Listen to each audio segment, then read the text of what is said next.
काय ना आपण ना आता कोकणातल्या गोष्टींका खूप ग्लॅमराईज करतो की कोकणातली माणसं बघा कशी गावाकडे येतं, सण साजरे करतात, शिमग्याक आम्ही गावाकडे येतो, कोकण कन्याची कन्फर्म तिकीट बिकीट.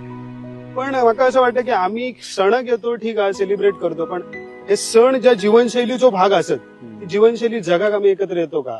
पूर्वी आम्ही एकत्र येऊन भात शेती करायचो, भात लावणी करून आम्ही एकत्र 2 दिवस काढा आणि असे जसे तुम्ही आता ट्रेन भरून आता गावाकडे येतात ना, त्याच्या जुलैमध्ये जरा लावणीत पण या, म्हणजे ह्या हिरव्यागार शेत दिसत सगळ्यांनी केलेला. त्यानंतर तुम्ही एखादा घर बांधूचा असा तर तेव्हा काम करू, त्या घर उभ्या करू. पूर्वी पाहुणेर असायचो लोक, एखाद्याचं घर कम्युनिटी लिव्हिंगचा बेस्ट एक्झाम्पल होती कोकणामध्ये. म्हणजे एखाद्याचं घर बांधूचा, वाडो बांधूचा, गोठो बांधूचा, तरी लोक एकत्र यायचे आणि त्याचं काम करून द्यायचे आणि मग त्यांचं पाहुणेर असायचं, मग त्या जेवण असायचं. तर मला असं वाटतं की जसं आम्ही सणांमध्ये एकी दाखवतो ना, तशी आम्ही एकमेकांच्या सुखदुःखात, एकमेकांच्या शेतीत, ही माती सांभाळण्यात, सगळ्या गोष्टींमध्ये आम्ही एकत्र राहिलो तर ह्या वाचताला.